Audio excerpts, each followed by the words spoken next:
आज हर कोई मास्टर बनना चाहते हैं, लेकिन सबको जल्द से जल्द रिजल्ट चाहिए।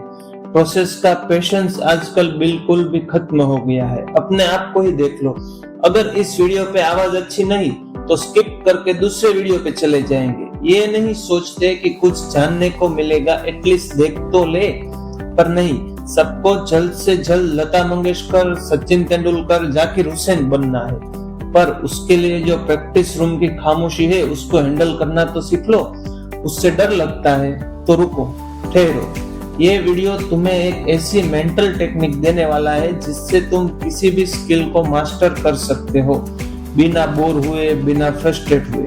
और हाँ, ये प्रैक्टिसिंग माइंड बुक समरी सिर्फ सक्सेस नहीं, करियर, फिटनेस और रिलेशनशिप सब कुछ बेहतर बनाने के लिए काम आने वाली है। तो ये प्रैक्टिसिंग माइंड की जो समरी है उसको हम 5 पार्ट में डिवाइड कर देंगे ताकि पूरी बुक का क्रक्स हम एकदम आसानी से समझ पाए। ठीक है? चलो ठीक है। इस बुक के ऑथर थॉमस टर्नर कहते हैं, अगर आपने प्रैक्टिसिंग माइंड ठीक से समझ के अच्छी तरह से अपना कर डेवलप कर लिया तो कोई भी स्किल, कोई भी ड्रीम इम्पॉसिबल नहीं रहेगा। Let's break down the practicing mind. First, process पर फोकस करो, रिजल्ट पर नहीं। ऑथर कहते हैं कि अगर तुम सिर्फ गोल पे फोकस करते हो तो तुम्हें हमेशा यही लगता रहेगा कि तुम ये नहीं कर पाओगे, you are not good enough. पर अगर तुम प्रोसेस का मजा लेना सीख जाओ तो प्रोग्रेस भी होती रहेगी और तुम्हें पता भी नहीं चलेगा।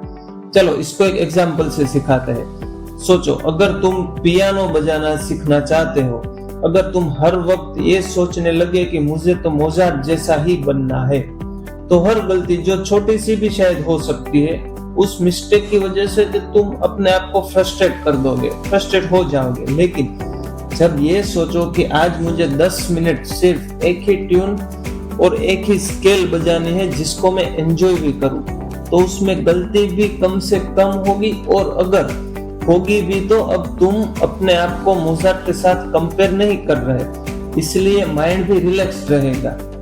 ठीक है?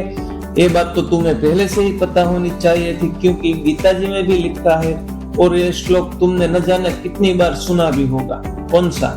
कर्मण्येवाधिकारस्ते मा फलेषु कदाचन। अच्छा, याद आ भी गया ना पूरा? तो समझ लो, भविष्य की चिंता की चिता जलाओ और आज में फोकस करो। ठीक है? और दूसरा पॉइंट है, प्रेजेंट मोमेंट में रहना सीखो। अभी जो हमने गीता जी के श्लोक में से सीखा, सब कुछ इंटरकनेक्टेड ही है। बस तुम जिस पे ट्रस्ट कर सकते हो उसको सुनो, समझो और पढ़ो। फिर आपको समझ आ जाएगा कि अच्छे लोग हर बार एक ही पॉइंट पे आके रुकते हैं और अपनी थिंकिंग को आगे बढ़ाते हैं। ठीक है? इस पॉइंट पर टर्नर माइंडफुलनेस पर ज्यादा इंपॉर्टेंस देते हैं। वो कहते हैं हमारा माइंड या तो पास्ट की गलतियों में उलझा हुआ होता है या फ्यूचर के रिजल्ट को लेकर स्ट्रेस ले रहा होता है। लेकिन असली मैजिक जो है लाइफ में, वो आज में है। और तू अपने भूतकाल में हुई गलतियां जो अब ना तो चेंज होने वाली है और ना ही तुम वहां वापस जा सकते हो बदलने के लिए, जिसका कोई हल है ही नहीं, उसको लेके अफसोस क्यों ही करना। वैसे ही अगर फ्यूचर का स्ट्रेस लेते हैं तो हमें फ्यूचर में जाके देखने मिल सके कि हमारे साथ क्या होने वाला है, तो स्ट्रेस लो, उसमें कोई दिक्कत नहीं। पर ये पॉसिबल है नहीं ना, तो फिर क्यों स्ट्रेस ले। अच्छा चलो एक एग्जांपल लेते हैं, एक आर्चर का, एक तीरंदाज का। ठीक है? एक आर्चर को देखो, जब तक वो तीर को छोड़ेगा नहीं तब तक उसका पूरा फोकस अपने बो पे होगा, ब्रीथ और टारगेट पे होगा। वो ये नहीं सोचता कि ये तीर निशाने पे जाएगा या नहीं, उसका पूरा फोकस उसकी कोशिश पर होता है जो इस मोमेंट पर चल रही होती है। ठीक है? आया समझ में? चलो अब तीसरे पॉइंट पे जाते हैं। सेल्फ जजमेंट से आजादी पाओ। तुमको तुमसे बेहतर कोई जान ही नहीं सकता और तुमने कभी अंदर ही अंदर खुद की तारीफ तो की है नहीं ना। तुमने अक्सर खुद को कमजोर ही साबित किया है अपने आप को। तुम खुद ही तुम्हारे सबसे बड़े क्रिटिक हो। जब भी तुम कुछ नया करने का सोचते हो, खुद को ब्लेम भी करते हो कि मैं कितना स्लो हूँ, मुझसे ये क्यों नहीं हो रहा है। इस पे ऑथर कहते हैं तुम्हें तुम्हारी गलतियों पर खुद को ब्लेम नहीं करना है, इसके बजाय तुम देखो कि तुमने कोशिश तो करी। उसमें गलतियां तो होगी, लेकिन उस गलती को ऑब्जर्व करो, अपने आप को जज मत करो। जब हर गलती तुम्हारे लिए एक फीडबैक बन जाएगी, फेलियर नहीं रहेगा और गलती एक आम बात हो जाएगी। सोचो, अगर तुम क्रिकेट की पिच पर बैटिंग करने उतरे हो तो क्या हर बॉल पर 6 मार दोगे? नहीं ना। इससे अच्छा है कि आने वाली बॉल को समझो और उस हिसाब से उसे हिट करो।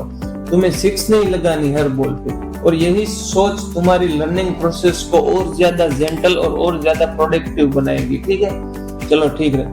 4th पॉइंट है हैबिट बनाओ, टैलेंट का वेट मत करो। प्रैक्टिसिंग माइंड ये सिखाता है कि डिसिप्लिन और पेशेंस मतलब अनुशासन और धीरज से कोई भी स्किल डेवलप की जा सकती है। टैलेंट के भरोसे मत रहो, प्रैक्टिस का स्ट्रक्चर बनाओ। टैलेंट अगर नहीं भी होगा तो तुम्हारे डिसिप्लिन और पेशेंस उसको बना लेगी और तुम्हें तो पता भी नहीं चलेगा।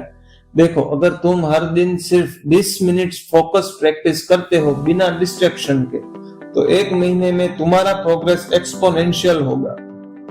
हर एक दिन तुम्हें बेहतर बनाता रहेगा और तुम्हें पता भी नहीं चलेगा कि टैलेंट कब आ गया मुझ में। और last but not the least, 5वां पॉइंट है अपना, कंट्रोल अपने हाथ में ही है। यहाँ पे ऑथर एक पावरफुल बात बोलते हैं, या तो तुम अपने थॉट्स को कंट्रोल करो या तुम्हारे थॉट्स, तुम्हारे विचार तुम्हें कंट्रोल करेंगे। तुम खुद ही डिसाइड कर सकते हो कि तुम्हें किस चीज पे ध्यान देना है। कोई ऑथर, कोई बुक्स, कोई मोटिवेशनर या गीता जी तुम्हें सिर्फ रास्ता दिखा सकती है, उस पे चलना नहीं चलना ये सिर्फ तुम्हारे हाथ में है। तुम्हें फ्रस्ट्रेशन में चलना है या इम्प्रूवमेंट पर, हर मोमेंट तुम्हारे हाथ में है। तो अब वक्त आ गया है कुछ कर दिखाने का, अपने आप को साबित करने का। तो उठो और एक मुर्दा सी चल रही जिंदगी को टाटा बाय बाय करो और अपने फील्ड के शेर बनो। बहुत चल लिया भेड़ बकरियों की तरह, ठीक है। अगर इस समरी से आपको कुछ सीखने को मिला है और ऐसी फिलोसॉफिकल और साइकोलॉजिकल और बुक्स समरी की डीपर लेवल की डिस्कशन आपको पसंद आती है, तो इस वीडियो को लाइक करो और अपने ग्रुप्स में जो शेयर बनने की रास्ते पे चल रहा है, जिसको किंग बनना है, उसके साथ ही शेयर करना। किसी आलतू फालतू को मत शेयर कर देना जो जिसको इसकी वैल्यू तक पता नहीं। और कमेंट करके बताओ कि तुम्हें क्या चाहिए और मैं क्या बदलाव कर सकता हूँ। और ये नॉलेज आपको पसंद आई है, मेरी मेहनत आपको पसंद आई है, तो चैनल को सब्सक्राइब जरूर कर देना। ऐसी वीडियो मैं आपके लिए हमेशा लाता रहूंगा। तो मिलते हैं अगली वीडियो में, तब तक के लिए कीप ग्रोइंग। ठीक है, बाय बाय।